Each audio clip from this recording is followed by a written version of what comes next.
Good morning, students.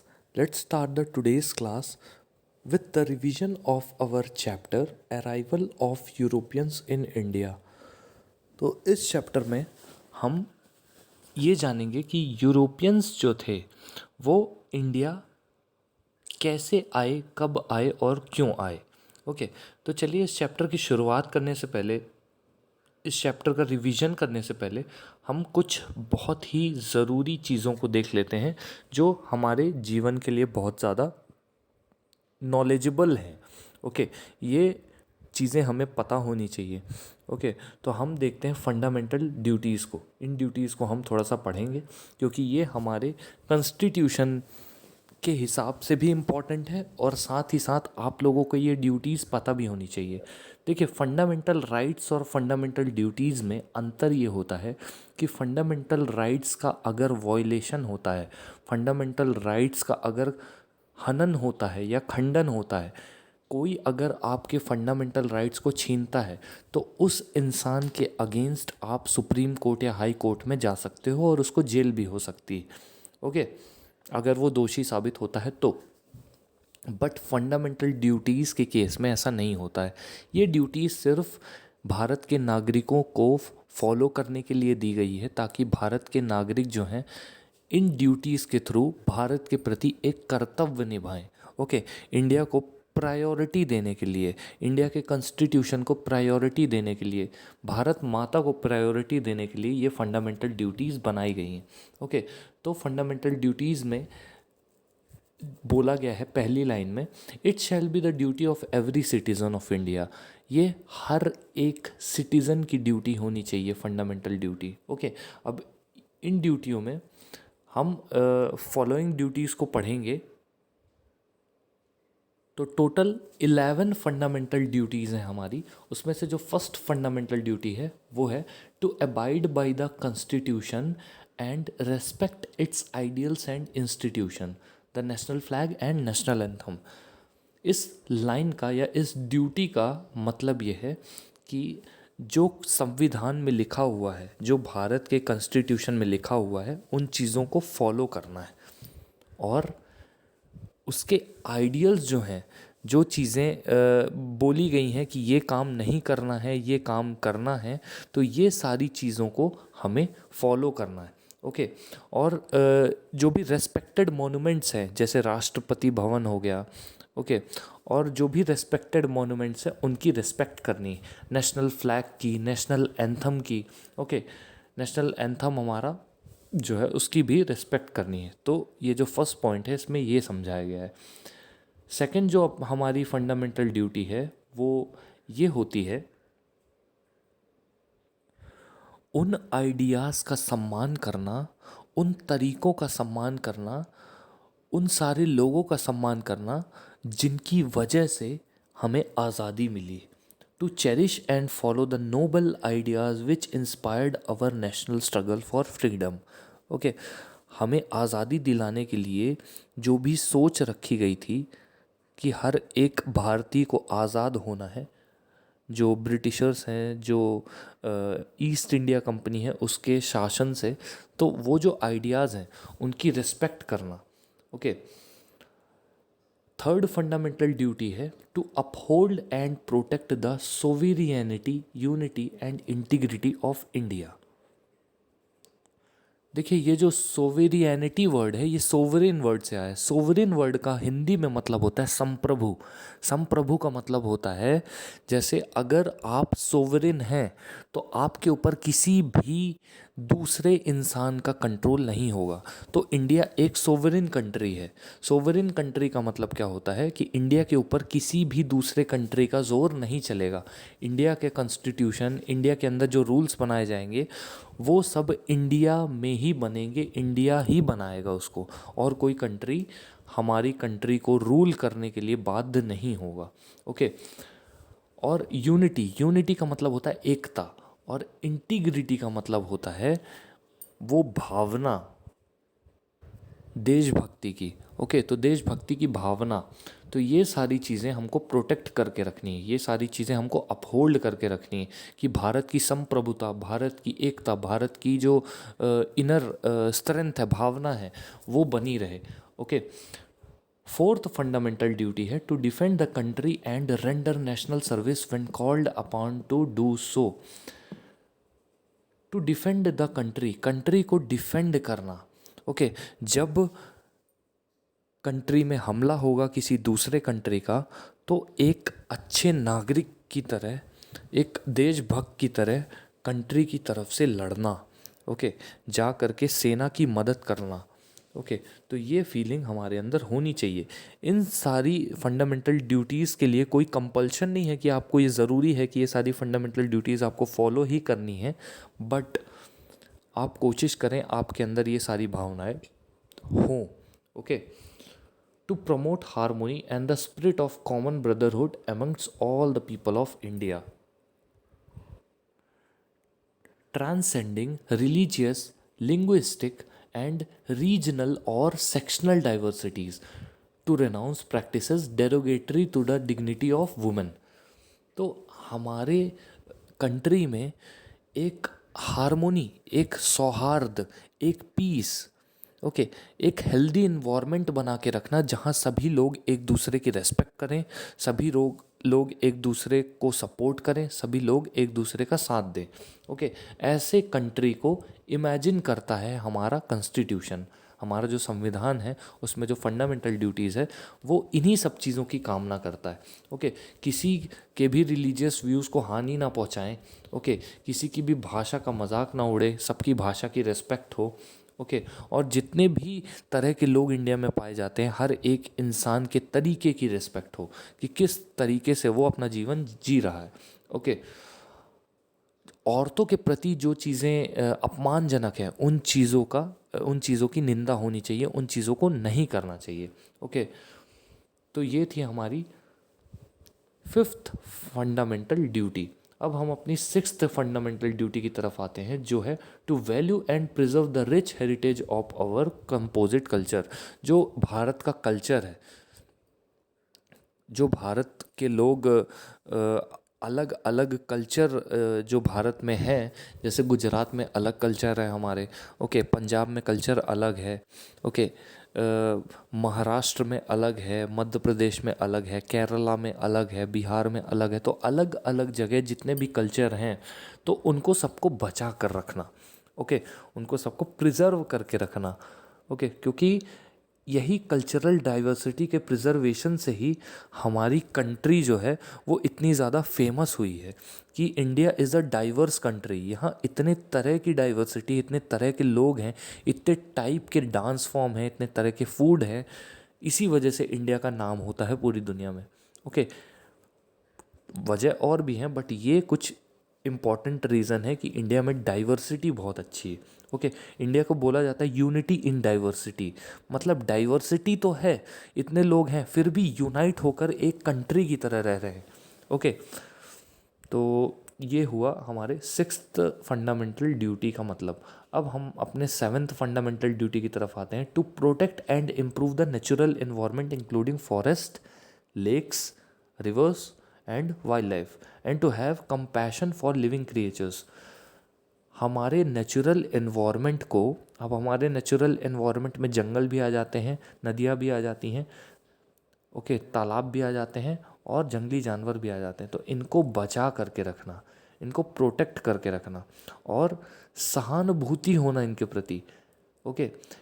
अगर इनके प्रति कोई अत्याचार हो रहा हो, इनको मारा जा रहा हो, तो आपको इनके प्रति सहानुभूति होनी चाहिए, आपको इनके प्रति सिंपैथी, कंपैशन होना चाहिए।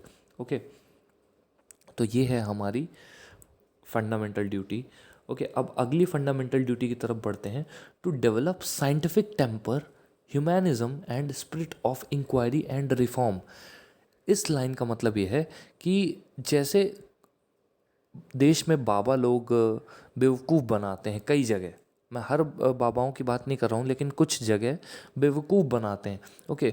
वो कुछ भी ऐसा मंत्र वंत्र या कुछ भी ऐसा बोल देंगे तो इंसानों को लगता है बिल्कुल सही है, बट हम लोगों के अंदर थोड़ा सा साइंटिफिक टेम्पर होना चाहिए, थोड़ा सा एक खुद की सोच होनी चाहिए कि क्या सही है क्या गलत है, ये हमें बेवकूफ़ बना रहा है या नहीं बना रहा है। एक इंक्वायरी की स्पिरिट होनी चाहिए, पता करना चाहिए कि वो इंसान सही बोल रहा है या गलत बोल रहा है। किसी की भी बातों पर आंख मूंद करके भरोसा नहीं करना चाहिए। सपोज़ कोई टेररिस्ट है, आपको पता नहीं है कि वो टेररिस्ट है, वो आपका ब्रेन वॉश करने की कोशिश करे कि नहीं यार, ये इंडिया जो है यहाँ पर ऐसा होता है वैसा होता है, लोग एक दूसरे को ऐसे नीचा दिखाते हैं, ऐसा करते हैं वैसा करते हैं। तो आप पहले उन चीज़ों की इंक्वायरी करिए। अगर वो कोई गलत बात बोल रहा है, आपको कोई गलत डायरेक्शन में लेके जाने की कोशिश कर रहा है, तो पहले उन सारी बातों को आप ये देखिए कि क्या वो बातें सही हैं या गलत हैं। ओके, तो ये हमारे अंदर एक साइंटिफिक टेम्पर, ह्यूमैनिज्म और spirit of inquiry and reform होना चाहिए। ओके, तो ये थी हमारी फंडामेंटल ड्यूटी नंबर एच। अब अगली फंडामेंटल ड्यूटी की तरफ आते हैं, to safeguard the public property and to abjure violence. Public property को बचा कर रखना। पब्लिक प्रॉपर्टी क्या चीज़ें होती हैं? पब्लिक प्रॉपर्टी हो गई नगर निगम, ओके। पब्लिक प्रॉपर्टी हो गई government buses, okay. Public property हो गई गवर्नमेंट के जो धर्मशाला वगैरह होती हैं, ओके। पब्लिक प्रॉपर्टी हो गई पब्लिक टॉयलेट्स। तो ये सारी पब्लिक प्रॉपर्टीज़ को बचा कर रखना, ओके। इनको नुकसान ना पहुंचाना है। स्कूल्स वगैरह हो गए सरकारी, ये सारी पब्लिक प्रॉपर्टी होती, तो इनको बचा कर रखना। और वॉयलेंस को रोकना। वॉयलेंस मतलब हिंसा, ओके।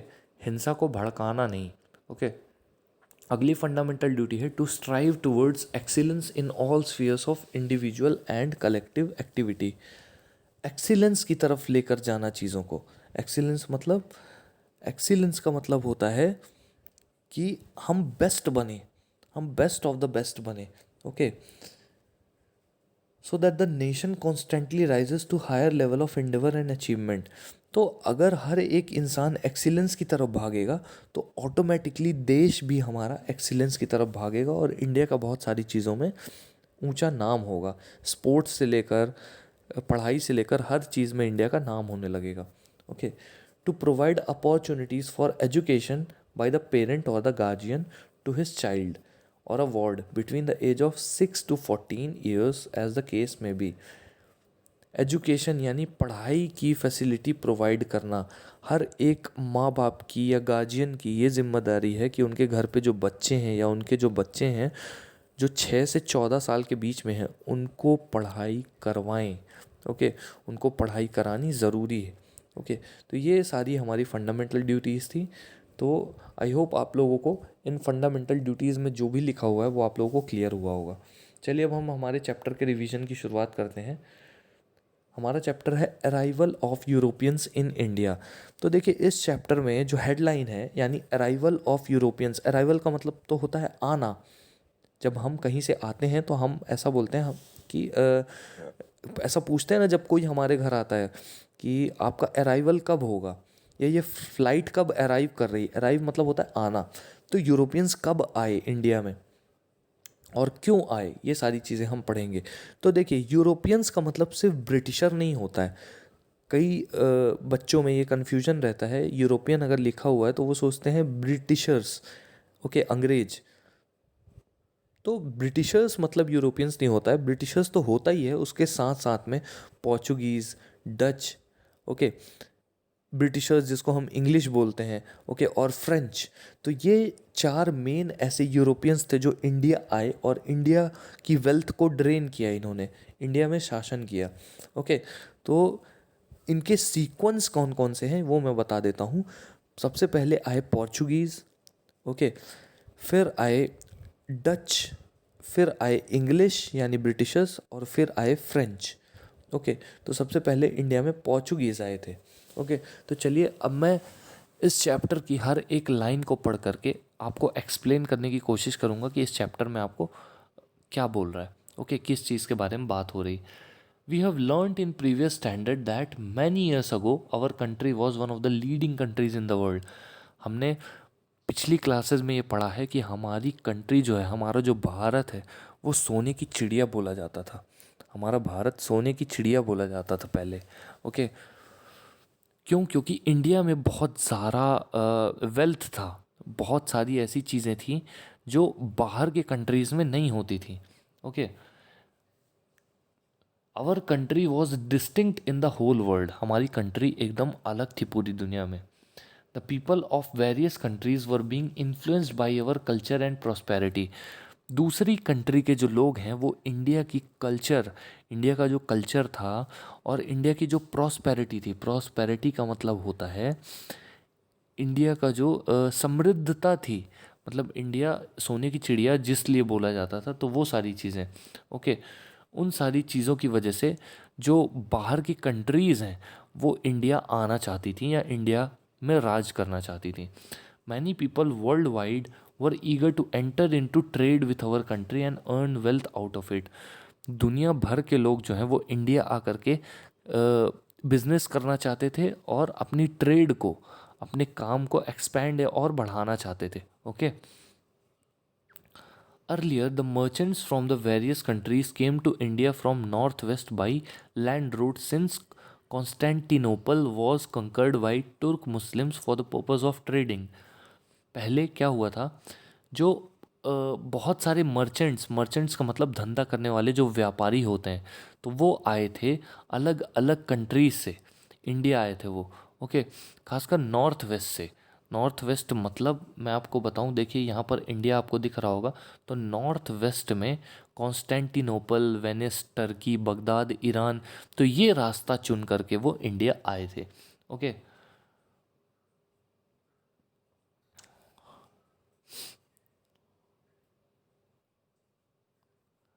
तो जो कॉन्स्टेंटिनोपल जगह थी वो तुर्किश मुस्लिम्स के द्वारा कंकर्ड थी। ये जो कॉन्स्टेंटिनोपल थी, ये पहले यहाँ पर तुर्कियों का शासन हुआ करता था। ओके, जो टर्किश होते थे, टर्की वाले, उनका शासन हुआ करता था। Okay, for years Arab traders undertook trade through land route. सालों तक जो अरब ट्रेडर्स थे, अरब का मतलब जो अरेबियन कंट्रीज़ हैं, अरेबियन जैसे सऊदी अरेबिया हो गया, ओके, सऊदी अरेबिया के पास कतर हो गया, दुबई हो गया, तो ये सारे जो कंट्रीज़ हैं इनकी बात हो रही है। ओके, इराक हो गया, तो ये सारे अरब ट्रेडर्स कहलाते हैं। तो ये इंडिया आते थे लैंड से, लैंड रूट फॉलो करके। ओके, पर जैसे जैसे सिचुएशन चेंज होती गई, लैंड रूट जो है वो बंद कर दिया गया और सी रूट से इंडिया आने जाने लगे। ओके, जो ये नॉर्थ वेस्टर्न यानी यूरोपियन कंट्री वाले थे, ये इंडिया आने जाने लगे बाई वाटर, ओके, शिप्स वगैरह से।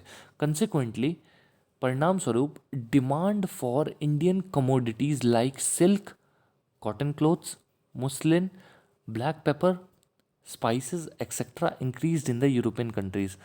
अब एकदम से क्या हुआ, लैंड रूट चेंज हो गए, तो लैंड रूट चेंज हो गए तो उससे क्या हुआ कि जो यूरोपियंस थे वो पानी के थ्रू डायरेक्टली इंडिया आ पा रहे थे। ओके, तो एकदम से क्या हुआ कि इंडियन मार्केट में जो सिल्क मिलता था, कॉटन क्लोथ्स मिलते थे, मुस्लिन मिलता था। मुस्लिन क्या होता है, मुस्लिन एक तरह का कपड़ा होता है कॉटन का, जो कि बहुत सिंपल तरीके से बनाया जाता है। ओके, तो ये मुस्लिन जो है ये इराक वगैरह में बहुत ज़्यादा फेमस था। ठीक है, फिर ब्लैक पेपर, ब्लैक पेपर मतलब हमारी काली मिर्च जो होती है, वो तो ब्लैक गोल्ड बोला जाता था, यूरोपियंस उसको ब्लैक गोल्ड बोलते थे। ओके, क्योंकि वो उनको बहुत ज़्यादा पसंद आई थी। तो यूरोपियन कंट्रीज़ में इन सारी चीज़ों की डिमांड धीरे धीरे बढ़ने लगी। क्यों? क्योंकि लैंड रूट बंद हो गया था। ओके, अब लैंड रूट बंद हो गया तो ये सारी चीज़ें आना बंद हो गई, बट फिर सी रूट खुल गया तो इनकी डिमांड वापस से बहुत ज़्यादा चालू हो गई। To take the advantage of this situation many countries of the Europe started searching for a sea route to India.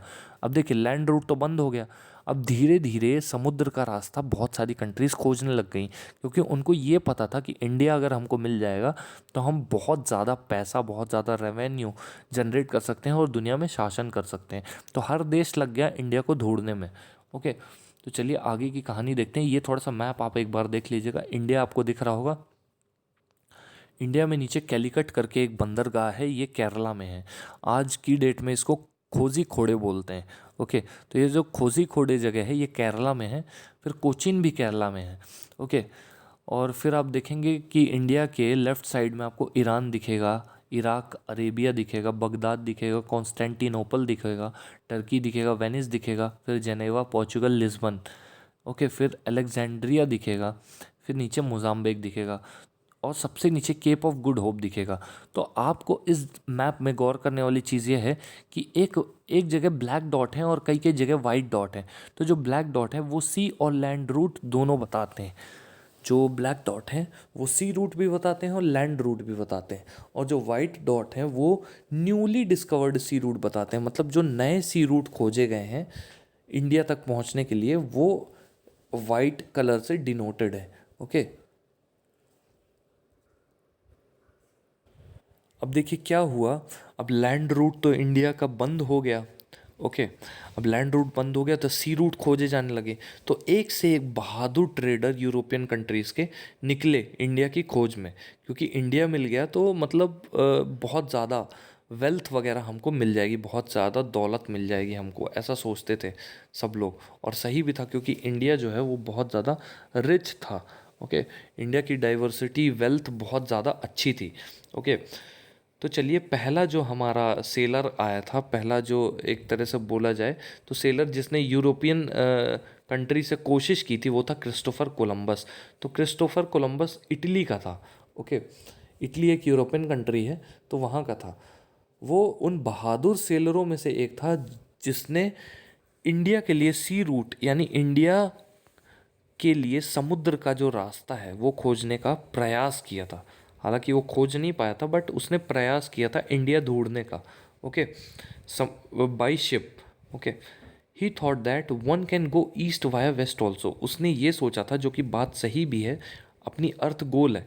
Okay, तो उसको ये चीज़ें तो उतनी पता नहीं थी, लेकिन उसको ये पता था कि अगर मैं वेस्ट की तरफ जाऊंगा और जाता जाऊंगा तो एक दिन मैं ईस्ट की तरफ पहुंच जाऊंगा। ओके, यहाँ किसके ईस्ट और किसकी वेस्ट की तरफ बात चल रही है? ये अर्थ के ईस्ट और वेस्ट की बात चल रही है। तो उसने ये सोचा कि अगर मैं ईस्ट की तरफ जाता जाऊँ, ओके, अगर मैं ईस्ट की तरफ जाता जाऊँ तो मुझे कुल मिलाकर के वो ये सोच रहा था कि अगर मैं वेस्ट की तरफ जाता जाऊँ, मैंने थोड़ा सा उल्टा बोल दिया, अगर मैं वेस्ट की तरफ जाता जाऊँ तो मुझे ईस्ट अपने आप मिल जाएगा। ओके, तो उसने ये सोचा था। Why did he believe so? उसने ऐसा क्यों सोचा? थिंक अबाउट इट, खुद सोचिए। Columbus started his journey to India and accidentally reached America. देखिए हुआ क्या था, जो क्रिस्टोफर कोलंबस था वो इंडिया ढूंढने निकला था। जब वो इंडिया ढूंढने निकला तो वो वेस्ट की तरफ सेल किया उसने यूरोप से। ओके, वेस्ट की तरफ जब उसने सेल किया तो अटलांटिक ओशन क्रॉस करते ही उसको एक आइलैंड मिल गया, बहुत बड़ा सा। उसको एक बहुत बड़ा सा आइलैंड मिल गया, तो उसने सोचा मैं इंडिया पहुंच गया हूँ। तो उसे लगा कि मैंने इंडिया को खोज लिया है। ओके, मैंने इंडिया डिस्कवर कर लिया है, जबकि उसने एक्सीडेंटली अमेरिका डिस्कवर किया था। ओके, अभी भी हम यही पढ़ते हैं कि America was discovered by Christopher Columbus, but उसने जानबूझ के नहीं किया था, वो इंडिया खोजने निकला था और उससे अमेरिका डिस्टर्ब हो गया।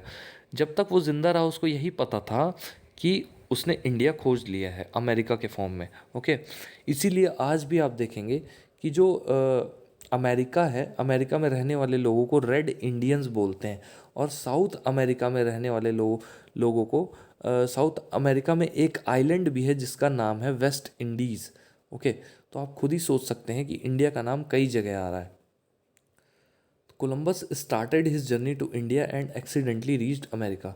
As long as he lived, जब तक वो जिंदा रहा, he was under the misconception that he had discovered the sea route to India.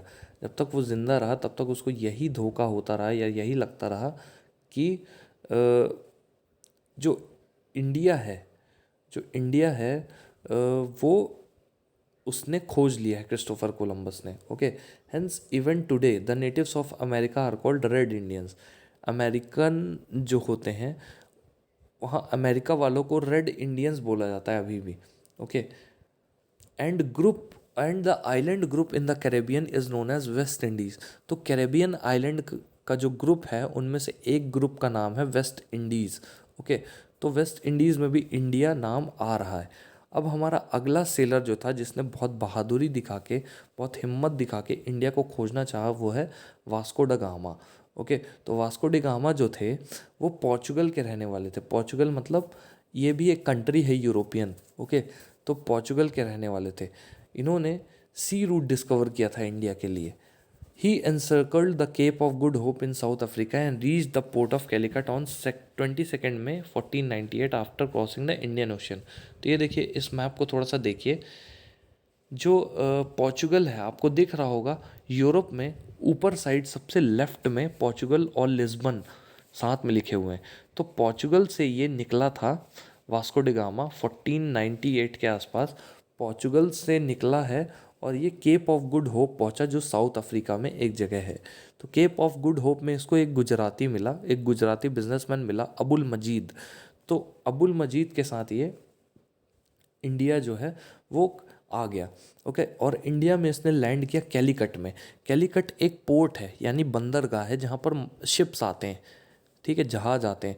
तो इस कैलीकट नाम के जो बंदरगाह है यहाँ पर ये सबसे पहले आया था वास्को डी गामा। ओके, तो कैलीकट बंदरगाह आज की डेट में कहाँ है? केरला में है। ओके, केरला में है। तो इस पॉइंट में आई होप आप लोग को ये क्लियर हो गया होगा कि वास्को ड गामा कहाँ से आया है India. Okay, the then ruling king of Calicut, उस समय जो कैलीकट का जो राजा था, देखिए यहाँ पर फोटो में आपको दिख रहा होगा कि वास्को ड गामा जो है वो कैलीकट के राजा जमोरिन के पास आया हुआ है। ओके, ये जमोरिन के पास क्यों आया हुआ है? ताकि जमोरिन से उनके एरिया में ट्रेड करने की या धंधा करने की परमिशन ले सके। तो ये जो वास्को ड गामा है ये परमिशन लेता है जमोरिन से कि मैं राजा साहब मैं यहाँ पर शासन करना चाहता हूँ, मैं यहाँ पर थोड़ा बिजनेस करना चाहता हूँ, मैं यहाँ पर अपने एम्पायर को बढ़ाना चाहता हूँ, है ना, तो प्लीज़ मुझे अलाउ करें अपना धंधा छोटा मोटा बढ़ाने के लिए। Okay, the Portuguese established a fort in Calicut for trade in 1500 common era. CE मतलब होता है कॉमन एरा। जो पोर्चुगीज़ हैं उन्होंने एस्टेब्लिश किया एक फोर्ट, उन्होंने एक किला बना डाला कैलीकट में 1500 कॉमन एरा के आसपास। उन्होंने उस किले का फोर्टिफिकेशन किया। फोर्टिफिकेशन का मतलब क्या होता है? बड़ी बड़ी दीवारें बना देना। And it appointed a commander in chief, और एक कमांडर इन चीफ को भी रखा जिसका नाम था एल्ब्यूकर्क्यू।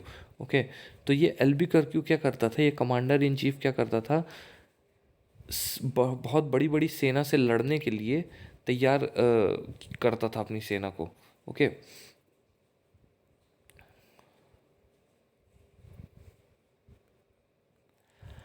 अब कैलीकट से ऊपर जाते समय गोवा पड़ता है। ओके, तो जो पोर्चुगीज़ है वो गोवा पे भी उन्होंने अपना कंट्रोल कर लिया, आधिपत्य कर लिया। Okay, with in a span of 100 years, 100 साल के अंतराल में the Portuguese took control of Mangalore, Cochin, Goa, Diu, Mumbai and island of Sri Lanka. 100 साल के अंदर जो पोर्चुगीज़ हैं उन्होंने कंट्रोल किया किस चीज़ को? कोचिन को, गोवा को, दीव को, मुंबई को और श्रीलंकन आइलैंड को। तो इतने सारे, आप खुद सोच सकते हैं, इतने सारे कंट्रीज़ में पोर्चुगीज़ जो हैं वो अपना शासन फैला चुके थे। अब पोर्चुगीज़ रूल का अंत कैसे हुआ, एंड कैसे हुआ, ये पढ़ते हैं। In the beginning of 17th century की शुरुआत में the Portuguese expanded their trade. जो पोर्चुगीज़ हैं उन्होंने अपनी ट्रेड एक्सपैंड की या बढ़ाई। ओके, बंगाल भेजने लगे वो अपना जो ट्रेड वाला सामान होता था वो बंगाल भेजने लगे।